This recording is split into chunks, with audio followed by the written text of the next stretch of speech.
Guys, let us talk about this because pahali tunaelekea hii Kenya kuna shida nyingine kali sana, and I want us to compare President Kibaki, the late Kibaki, with the current president William Ruto, and I want to just discuss a very simple concept: the difference between knowing and understanding the issues. Now, this president, both of them, Kibaki and Ruto, they took office when the country had a lot of challenges in terms of economy. Now, when Kibaki took power from Moi, he took time to understand, to know, understand the issues that were affecting the Kenyan people. And one of the major issues was unemployment and slow economic growth. Now, how did Kibaki solve the problem of unemployment?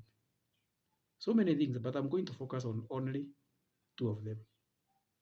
Number one, he was able to create employment by empowering the boda sector, which by then was non-existent, by lowering the tax and therefore expanding the industry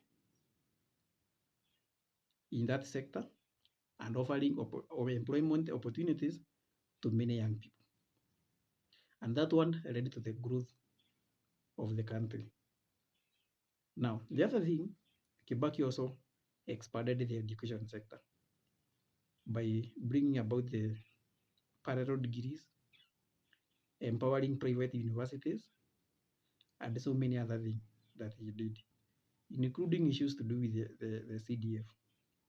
Now, let us look at how Kibaki was able to navigate that. Kibaki was able to succeed in that sector because, number one, he took time to know and understand the problem that the Kenyans were facing. And number two, he hired the right people in terms of competent cabinet secretaries and advisors. And therefore, and also he took a lot of time planning on what he was doing. And that is why we say Kibaki was a successful president. Now, let us look at what Ruto is doing. Ruto knows the problem that Kenya is facing, but he doesn't take time to understand how to fix the problem. The other problem that we have with Ruto, he doesn't have the right guys, especially the cabinet. He doesn't have a competent cabinet, and I don't think he has very competent advisors. And he seems to be in a hurry in doing some of these projects. And that is why some of the projects like the housing, the Hustler Fund and the others, they seem to have a lot of problems and challenges. Now, the other thing, instead of expanding the economy by lowering the tax or having a reasonable tax, Ruto is doing the opposite. Currently, you have heard these proposals to increase the tax, especially in the boda sector. That means his pikipiki, the boda, are going to be more expensive. If they are more expensive, it means many young people cannot afford them. If they cannot afford them, it means they are going to continue being unemployed. And that one is going to create a crisis. So, tofauti ya Ruto na Kibaki ni kubwa sana. Ruto knows the problem, but he does not understand how to solve that problem.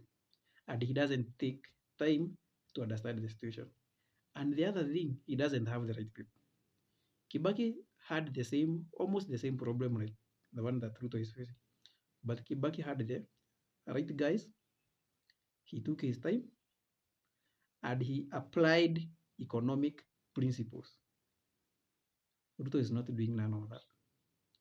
So Kenyans, tighten your belt because ni kubaya sana.